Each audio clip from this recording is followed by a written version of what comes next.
Ash Wednesday is the start of a special season in our church. During Lent, we are called to pay more attention to the spiritual and corporal works of mercy, with the hope that turning our attention to them may lead us to a deeper conversion. In today's Gospel from Matthew, Jesus gives us a good reminder about three spiritual disciplines: almsgiving, praying, and fasting. These disciplines are effective tools to strengthen our relationship with God and to reestablish the harmony between God and ourselves that is broken when we sin. They help us in the transformation and the conversion of our hearts and minds. It is important to notice that in the Gospel, Jesus said, "when you fast." He did not say, "if you fast."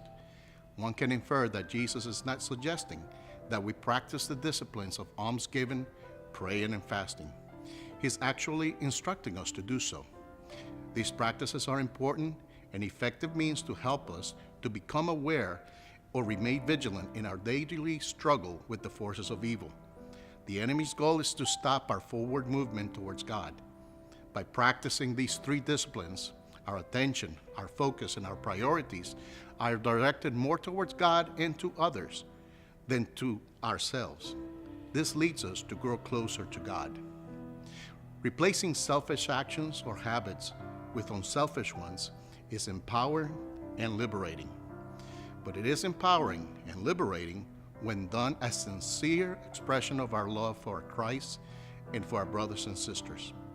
When we help someone in need, when we spend time in prayer, and when we fast from things that provide us pleasure, and fasting is not just from food, we are strengthened by the Holy Spirit.